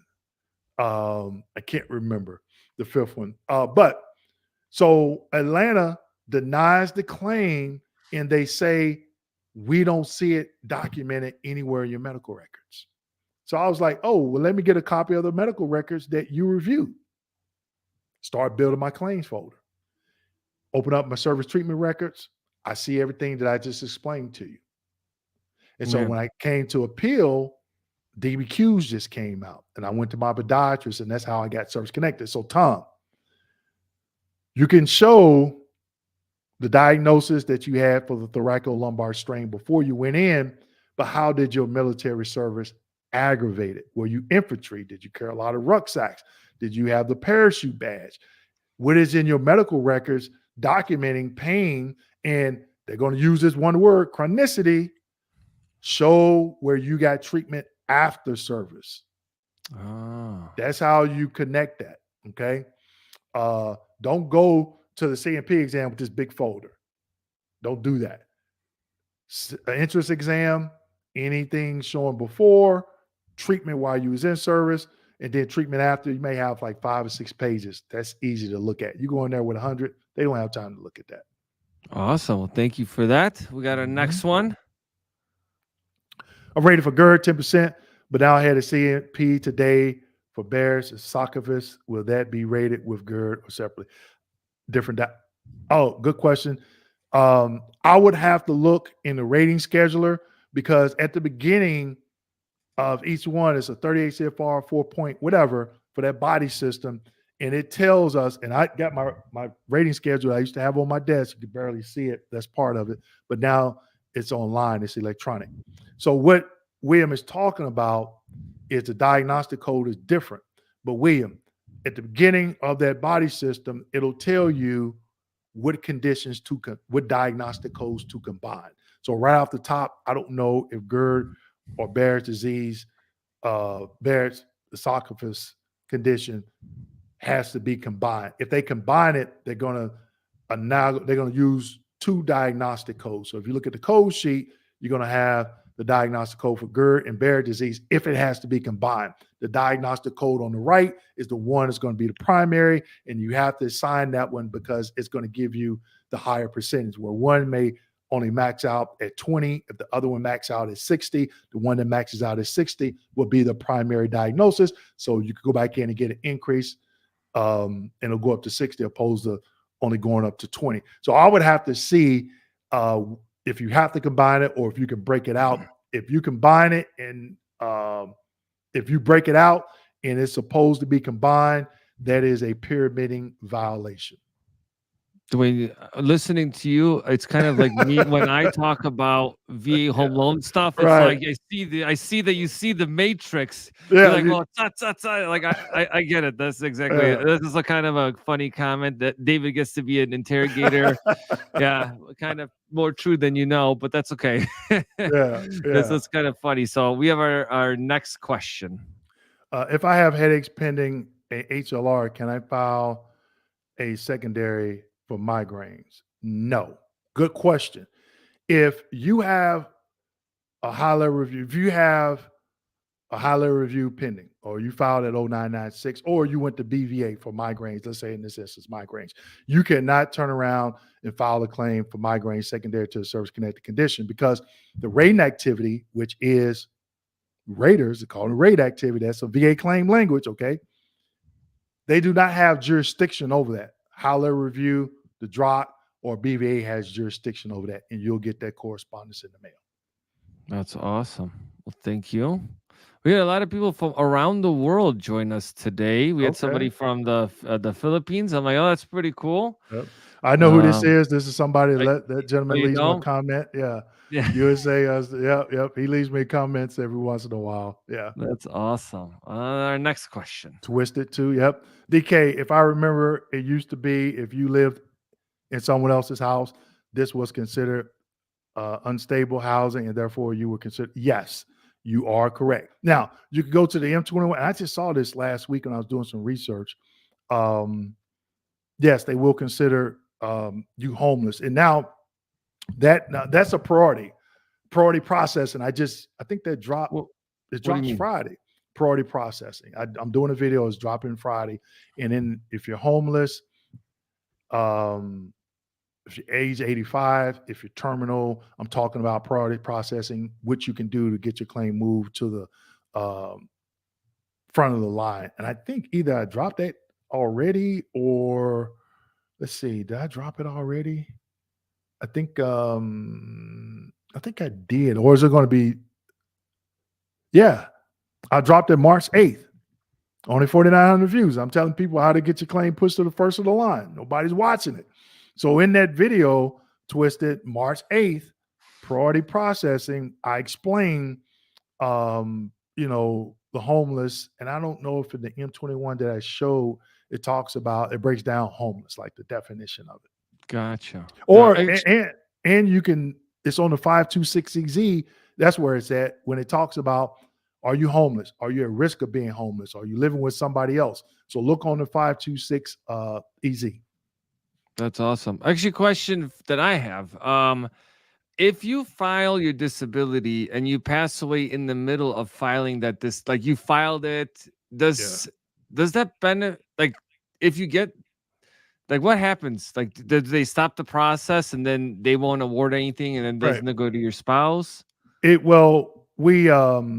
don't know if it's changed. I haven't looked this up, but when I read it, if the vet passed away while their claim was still active, we still had to adjudicate it. Okay. So then we still had to adjudicate it. Gotcha. And so that's why I tell people, file a claim now. We were talking earlier, I was just on the phone.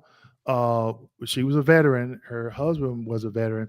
He ended up passing away, and they were dealing with accredited VSOs, and then they weren't in office, they retired, and the claim never got filed. Wow. you're depending on someone else. Now, some people need that because of, they may not be computer literate, computer literate, where they just don't understand how to use a computer. I get it, I understand, but then you're at the mercy of somebody. They may not pick up the phone. They can quit, go somewhere else, and your claim is just sitting there on their desk, and action is never taken. So I tell veterans, stop sucking it up. You're not in the military anymore, because your family can get some benefits. Okay. Especially if you get to 100%, the whole tuition, the monthly stipend, stuff like that. So if you don't want it, take your monthly compensation, give it to your church, or donate it to some of these nonprofit organizations for veterans, but let your family get some of the other benefits, like on the VHA, Champ VA, the monthly stipend and stuff like that, if you're 100%, and then you can just sit there and don't get anything, but don't penalize your family for it. Oh yeah. Well, we got our next question up. I kind of put it up ahead of time. Why do some women get 100% disability for total hysterectomy and some don't? That what you're saying, I want to say, if they file it within a year, you get temporary convalescence, maybe under paragraph 29, paragraph 30. I can't say, when people ask questions like this, you got to remember there's like a million of that inventory of claims is over 1 million. The backlog is over 300,000, right? Jesus. I can't say why this person or this person was denied because I didn't make that case. It could be a number of reasons, lack of training. But again, this is why it's so important for you to get educated, because if you're not service connected for something, or they do something and it's wrong, you can identify it. I called an error on myself many a times. I'm not perfect. Why do veterans think that this system is a perfect system? Are you perfect on your job every single day? Everything that you produce is perfect. You don't make no mistakes. It happens. That's why they have checks and balances. But at the end of the day, the veteran has to be educated to understand this stuff. And these are things I'm talking about on my YouTube channel, in the book, the new webinar. And this webinar, I'm going to be doing every quarter. So it's 4 times a year. And guess what? I am creating a monthly membership next month. Also, every Thursday, I'm a subject matter expert for this nonprofit organization where veterans can just get on there for an hour and ask questions. And only That's one awesome. veteran has asked me for that link. And I've been on there 2 years. And only one veteran, and this veteran was a previous client, and he's following you on YouTube. And he's been in some of my training classes. And I talked about it somewhere. He's like, hey, he emailed me and was like, hey, Dwayne, can you send me that link so I can get in every Thursday? And it's free. And I do a free presentation for local community college. May will make it 5 years. I do a presentation once a month that's an hour and a half long. And people, they don't even sign up. Whenever I do a free event, people will sign up, then they won't show up. And I don't get it because I'm talking about the same stuff and it's free. I'm not even charging you for it. But then if I say, okay, it's $1.99, they'll pay that and they'll actually show up. I don't get it. I don't get it. I don't understand it. I know. Well, thanks for everything. Well, I mean, we wouldn't be able to do these videos without the knowledge. So yeah, I know, right? I've got another question up here. Can you service connect multiple motor vehicle accidents to osteoarthritis? Okay, yeah. So you have to, if the MVA, motor vehicle accident, is documented. Let's say you went to the hospital and in those records you're claiming a back, but when you went to the hospital that night, they don't list anything about a back. When you claim that, I am claiming a thoracolumbar condition, strain, pain, and pain on reduced range of motion. Please see attached MVA, motor vehicle accident from active duty. I was not diagnosed the night that I went to the hospital, but months later, I started having back pain and didn't report it. Please concede that my condition happened during my motor vehicle accident. Also, request a CMP exam to obtain a medical opinion and rationale. When you get to the CMP exam, you have to explain that to the doctor. Hey, that's a personal statement. And guess what? I just did a video on a personal statement a couple of weeks ago, and I talk about example wording in the book. And I'm going to talk about it in my training next month. So these are things that a lot of people are not talking about on YouTube that I've seen veterans claims come across my desk, and I request a CMP exam. It comes back, positive opinion, service connected, and they're done. That's what I'm talking about. I just dropped mic drop. another mic. Now, osteoarthritis is going to be combined with that back condition. It's going to be like 5.2, diagnostic code 5237 is for lumbosacral strain and cervical strain. And then they're going to assign the diagnostic code in front of it, 5010 or 5003. That's arthritis. Another mic drop. That's awesome. Well, thank you for that. We got another. Actually, this is a good question. Diagnosed and treated for TB TBI. in service. Is it TB or tuberculosis? Or tuberculosis. Oh, no current symptoms. Is this claimable? Thanks. Yes. Even if you look at the diagnostic code criteria and you say, you know what, I had this incident in service, I was seen multiple times, but I don't meet the 10% criteria, still file the claim. Here's why. You get 0%. You're 95% there. 10 years later, it gets inflamed or whatever. You meet the 80%. Now, only thing you have to do is go in for an increase. So 0% are not a bad thing. Okay? They're not a bad thing. If you get that disability breakdown letter or rating code sheet and you got multiple joints at 0, but you have pain, that's automatic 10%. If it's a shoulder, it goes up to 20. What are you waiting on? Yeah. Got our next one. Yeah, Chris, hopefully I'll see you Thursday. Filed 0995 for radiculopathy, secondary to service connected for the back. Examiner did the thoracolumbar DBQ. Range of motion on exam shows worsening. Should rater have increased even if it was not listed on? Okay, so good question, Chris. And this is the thing. And I did a video on this. Secondary conditions, how to claim secondary conditions without submitting a nexus statement. Okay, so what Chris is saying, so say for instance, okay, 0995, that means they denied him for the back. Submits new and relevant evidence. I have a video on my YouTube channel explaining new and relevant evidence. And they go in for a back condition, get service connected. On that DBQ, if the doctor lists a diagnosis of radiculopathy and fills out the section for radiculopathy, as a rater, I have to service connect that condition even though the veteran did not claim it. I did a video a few years back explaining this, and it's still relevant to today. So, Chris, yes, if the range of motion worsened, so you have to look at that CMP exam to see what is your forward flexion, okay, and your overall range of motion, right, left lateral rotation, all that stuff, to see if it meets the general rating criteria for the back condition, the range of motion for 10, 20, and 40. If it does, then they should have granted the increase.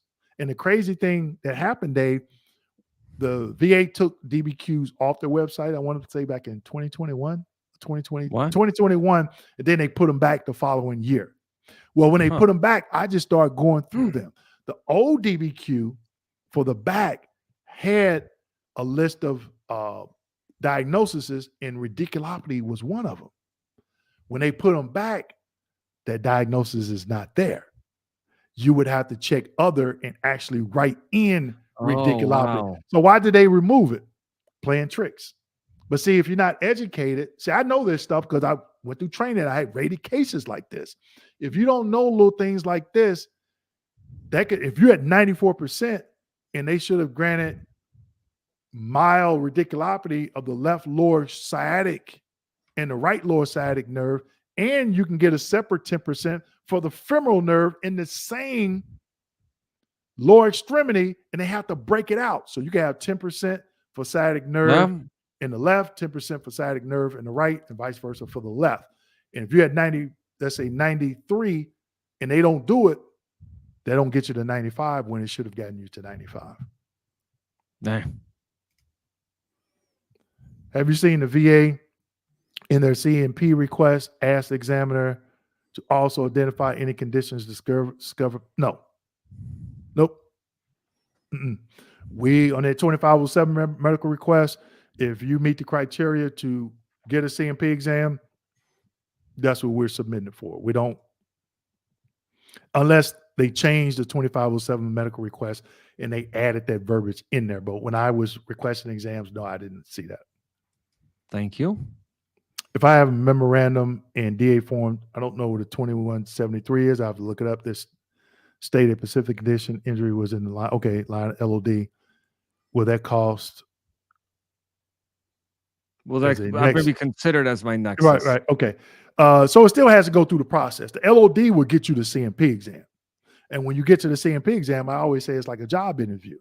You have to explain, hey, here's my LOD. I was on active duty for training, okay, annual whatever, and this happened. And these are the residuals that I'm having. The doctor still has to present medical opinion rationale, which is part of the nexus. But the LOD is just to get you to the CMP exam. So, someone here, sorry. So at my CMP, we covered several conditions that I should have claimed, but I did not, i.e. GERD. Would they consider those extras discovered upon exam? No. Sometimes they will do, and I did this for IU. If I saw that you met the criteria for IU and I could grant IU, I just cannot grant it. I have to infer IU on the rating decision. Only if I know I can grant. I cannot infer to deny. I can only infer to grant. So when veterans get that, and I've talked to a couple of veterans, they'll say, I didn't know what it was and I was scared. Then they call me after they get that letter denying IU. So if they infer something, that means that they can actually grant it. They can't infer and turn around and deny it. Now, that could happen if they deny it. The person that inferred it didn't know what the heck they were doing. Amen to that. So everything that we're talking about tonight, I would challenge people. If you have a VSO, a lawyer, or a claims agent, ask them some of these questions or things that we talked about and just test their knowledge. Actually, that's a way to good verify. That's what interrogators do as well. They have known information and then they will test their subject to verify if it's truthful or not. Yeah, that's what we use as well. When people are out there looking at homes or working with realtors, lenders, ask them the questions about the stuff we talk about. 99% of them won't get it. So they'll just be like, well, so it's like kind of that closing, was that the closing disclosure where I told you I lost that 50, what section of that 1500, what was that under? I can't remember the topic. That old 1500, you was like, you shouldn't have paid that. That goes, I know. Didn't know. It's a struggle. I had a question for me, Dave. To verify my spouse income for a home loan, do they have to be registered as a dependent with the VA? No, they do not. That's actually a question I've never been never been asked. But no, they do not have to be registered with the VA as long as you're married at least 2 weeks before closing. You can go through that process. Let's see. There we got a good question. That's a good one. Apologize for tuning in late. Must be an Air Force veteran. I'm just teasing. I was recently rated 100% PNT. Congrats in the last year. I'm 67 years old. Should I continue filing VA claims or leave things? You know what? I'm glad you asked this question, Sean, because I was kind of reluctant to talk about it. I did a video on this. It's called Poking the Bear. A lot of people will say, don't poke the bear. Now, as a former Raider, I've seen veterans poke that bear and win.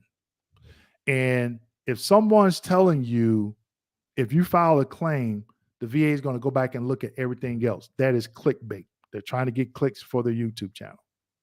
That's it. I'm going to call it out. Okay. So if I upset other YouTube influencers, I'm not going to even say I'm sorry, because this is the deal. And I talk about this. If you're 100% PNT and you claim tinnitus, and you're service connected for PTSD, knee, I'm not going back and looking at that stuff. But have a reason to. Now, if you're service connected for the right shoulder and you're coming in and claiming the left shoulder, secondary to the right, we have to look at the right shoulder because they have to do the range of motions for it. So you better make what's sure that range of motion for that shoulder is the same. And I think I talk about it in my book. I can't really remember. I talked about it on video where a veteran was service connected for right knee or left knee replacement. Let's just say the right knee. So that 10% files an operative report for increase for right knee replacement. Get service connected, it goes up to 10% under, I think it's diagnostic code 5055. Waits years later, come in and claims left knee secondary to right knee. I look at the CMP exam. On that CMP exam on joints, it asks I think it's called arthroplastry. And I'm not a medical student, so some of these words, like I call it gonometer, but it's pronounced goneometer. I'm from the country, so I just, I'm not going to apologize for that. That's awesome. So veteran comes in, left knee secondary to right knee replacement. I'm looking at the DBQ. On the DBQ, it asks the doctor, does the veteran have a knee replacement for either knee? No. So in my mind, I got to send it back because I looked at the previous rating code sheet. Yep, the veteran service connected, not only for the knee, but right knee replacement. So I was like, you know what? Let me go back and look at the rating narrative before I send it back. Yep, the rater granted it. And I was like, let me go back a little bit further, look at the operative report. Guess what? The veteran never had a knee replacement, had a knee scope. The rater screwed up. Oh, now, man. So the vet got a temporary 100% for 1 year. So they were like 20, 30%. So they go from that to 100% for a whole year. They're not going to say, oh, I don't deserve this. Right? So now the veteran comes back in, not being educated. Now, if that veteran would have came in for PTSD, I never would have looked at the knee. Yeah, that's a good Never point. would have looked at the knee because there was no reason to. But in this case, I did because a paired joint. So then I had to propose to sever the right knee replacement. Oh, I thought you like severed the knee. Like that's it. We're cutting it off. I thought they were severing it. Sever that decision. Sever the condition. And then I had to propose to reduce the knee from 30 back down to 10%. And grant the left knee, but it was going to reduce the overall percentage for the veteran. So I had to give him due process. If not, that would have been a DTA error. But the veteran knew when they filed a claim, when they got their rating decision, that it was clear in the rating decision. Knee replacement, that vet knew they didn't have a knee replacement. So if you poke the bear in that particular situation, you get what you get because you knew that you did not have that condition. Now, if he would have told the VA after a year, hey, wait a minute, you all weren't supposed to give me this. It's an error on your part. They wouldn't have took that money back. That was the rater error. They wouldn't have created a debt for the veteran. So when you poke the bear, you better know what you are doing. But to say, I think it's very irresponsible for anybody to come on social media and say, oh, if you do this, if you file a claim, they're going to go back and look at everything. They're on a production quota. They don't have time to go through and look at that. You think I would have time? No, come on now. And there's so much in it. Like, and that's just like the right. Yeah. So if somebody tells you that, ask them based on what 38 CFR, N21 manual reference, or court case, or have you ever rated? Ask them that question. Thank you for that. We'll probably answer a couple more questions because we can literally one day we'll do a challenge if we can do it for 12 hours straight and just answer questions all day long. You know what? I think we need to do that. Yeah. We need to go live for see if we can go I had a buddy of mine do 24 hours live answering stuff and I don't want to do 24 hours because I got a baby coming next week. But next week? Oh yeah. Thursday found out. So we gotta do that. We gotta do a marathon.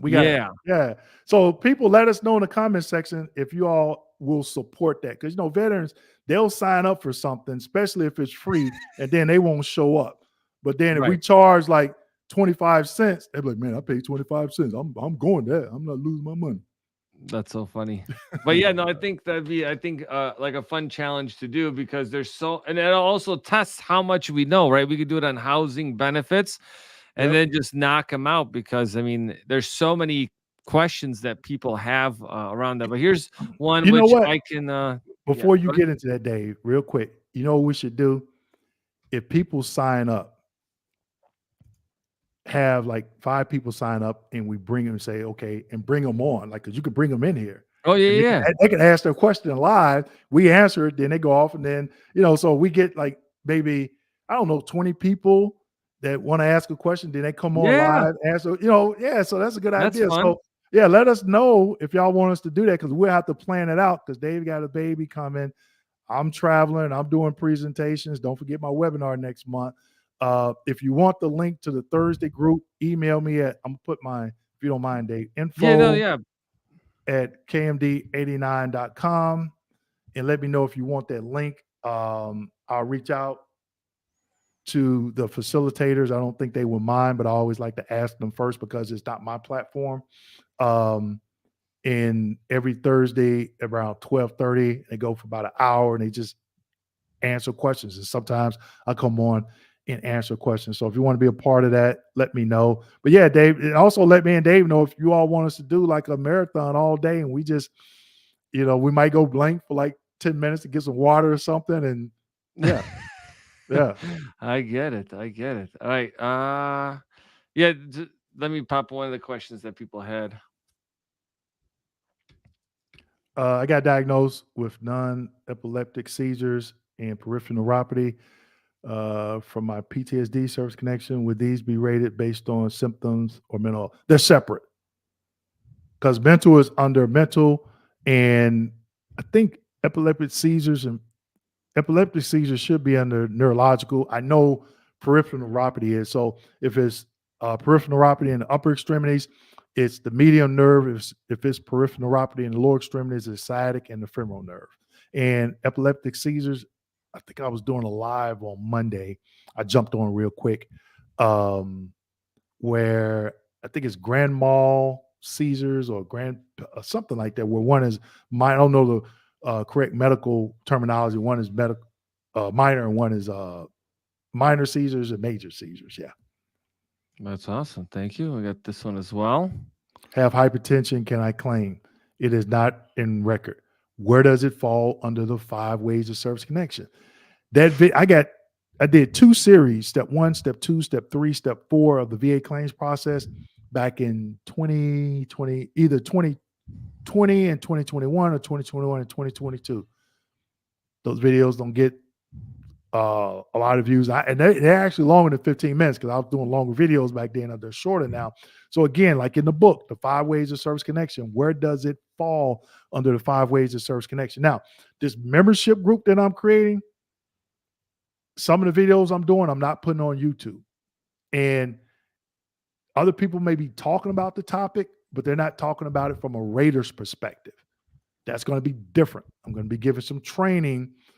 I don't know if I'm gonna go live once or twice a month, but I'm gonna have some other videos out there. It's gonna be interactive. So if you start asking me questions, you better have that rating decision in front of you. You better have that CMP exam in front of you because I'm throwing some questions back. It's gonna be like dodgeball. I know. I was asking Dwayne questions even before. He's like, David, you have my book. Go to this page. And I'm just like, Dwayne. I said, have you read the book?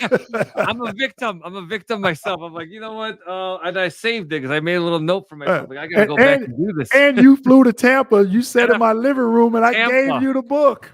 You got a nice pull. I'll tell you that. So yeah, you got a nice pull. Yeah, we got another question. All right. We got a couple more, and then we'll call it a day. Yeah, we got to do that, man. That's a heck of an idea. We got to do that. People like the idea doing like a 12-hour, like 12-hour marathon. If you don't show up, we come to find you. Okay, especially if we spend the time to connect with you and get your email and bring you on. Because we could bring people in and then back out. You better show up. You better show up. Okay. Hello, I got denied for a supplemental claim for TDIU. I had a vocational assessment. I had a favorable CMP exam along with other evidence for mental health. I have a high level review coming up. What could have happened? You should have been asking this question before you even filed that high level review. Because I don't mean to be derogatory or condescending, but I have questions. Do you meet this rating scheduler criteria for IU. IU is not a standalone claim. It is a claim for increase for the conditions that you're stating prevent you from gainful employment. I have a YouTube video on it. I've denied veterans IU and had to turn around and do a proposal to reduce. What? Yes, because veterans didn't know what they were doing. And guess what? Some of these claims came from accredited VSOs. That's crazy. I've had accredited VSOs and attorneys file a claim for increase for tinnitus. And the vet is already 10%. And I'm like, and that creates to the backlog. So when people say, oh, go deal with somebody accredited, you got accredited people doing this because they get accredited and then they do on-the-job training. So if somebody's training you that's been there 2 or 3 years that didn't take the time to learn their craft, guess what? Now they're training you the wrong way. But if you, the veteran, didn't take the time to get educated, you'd be like, oh, wait a minute, what are you doing filing a claim for increase? You can't get increase. That's the highest percentage that you can get. And I'm like, that's crazy. Yes. All right. Yes. We got our next question. Chris been following me for a couple of years. Yeah, is so he? Chris gonna come here. Chris gonna ask some questions. Chris, he's a sharp guy too. Chris. Hopefully I'll see you tomorrow, Chris. All right. Back is already service connected, 20% DBQ for radiculopathy done. It shows back range of motion worse, meets 40 criteria. Should back have been increased? Yes. So if you did increase for the back, and it should have been increased from 20 to 40 on that back DBQ, they shouldn't have done a separate radiculopathy DBQ because when you look at the radiculopathy DBQ, some of the same information for the 10, 20, and 30% for radiculopathy is in the DBQ for the back. Okay. So if you have a copy of that DBQ and that rater did not, I think for 40% for the back on the diagnostic code 5237 general rating criteria, I think it reads 30% or less. Yeah, 30% or less forward flexion is 40% criteria. Yeah, Chris also said that he will be all 12 hours on the call. And he will be bombarded with questions. Yeah. He will, because Chris put them glasses on. Chris started asking, well, Dwayne, and I like that. Yeah.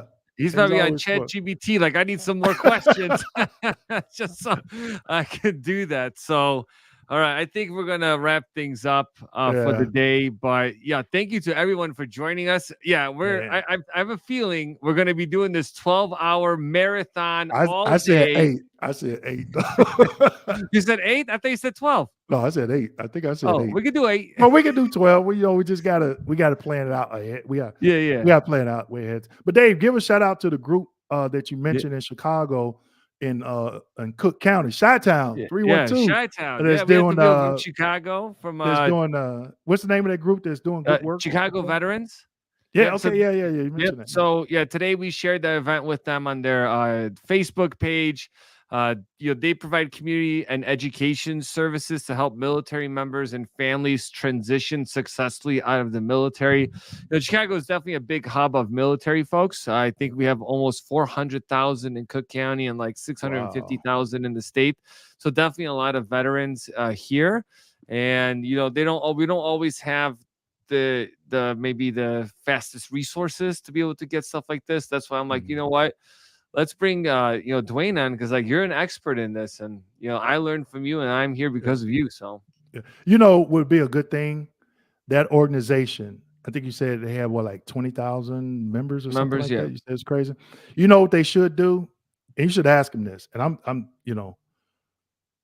they should do. We could do something like maybe 4 hours. They rent McCormick Place or something, and we do a panel. I know another rater that does what I does out in Vegas. Keep it small and just do, breakout sessions and stuff and do something like this. I think that would be huge if that organization, what's the name of the organization again, David? Chicago Veterans. Yeah, if they did something like that, because that's what's needed in the community. to Yep.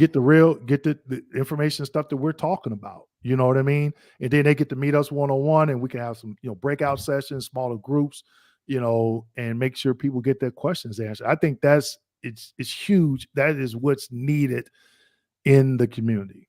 Most No, definitely. for sure, 100%. Yeah, I'll definitely talk with them about doing that. But thank you for letting me interview you this time, Dwayne. Next time Man, you're going to be I interviewing me know. again. Yeah, yeah. Wait, have you had it switched around like this on your own channel? Yeah, I had a gentleman here in Florida, Uh-huh. was in one of my training sessions, one of my webinars, um, that I do. I explain to veterans. Oh, I forgot to mention that.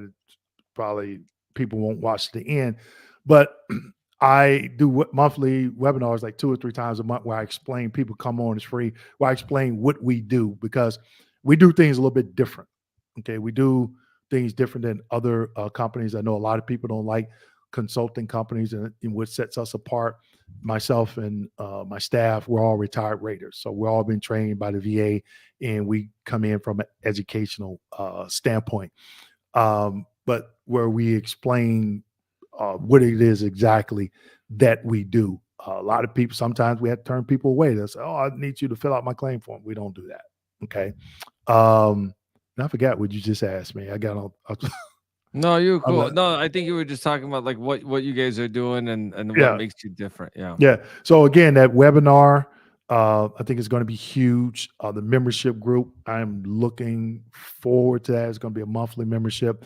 You're going to get a lot out of it, and also I'm going to create one for active duty service members, because it's different from them, Mm. and oftentimes they're forgotten about because we're not talking about it on YouTube. And so for the past almost a year, I've been doing BDD training. You Oh, know, wow. I didn't get to be a sub to the Prime, the company that was awarded a 1.5 billion dollar contract to go in and do BDD claims. I was trying to become a sub, so I was like, okay, I'm going to do it and tell veterans what you are not telling them. And what I'm getting back from them, I did it last night. They're like, 95% of the stuff that you talked about, they did not tell us, and they're all on active duty. And this is the problem, because it's like you got to get them, but while they're on active duty, to understand this process. So when they get out, they're not creating to the backlog, because then they're not throwing stuff up against the wall hoping something sticks. I get it. Yeah, yeah. So Well, awesome. we'll get that marathon. Man, we got to do that quick, man. I That's know we gonna be got a baby fun. coming, before It's anybody else okay. do it, because people will steal it. They'll be like, "Oh yeah, I did it." No, No, no. no, no. We could definitely do something soon. I'll get a babysitter. We'll be set. So, all right, we'll end it up. Thanks everyone for joining us, and then we'll catch you guys soon.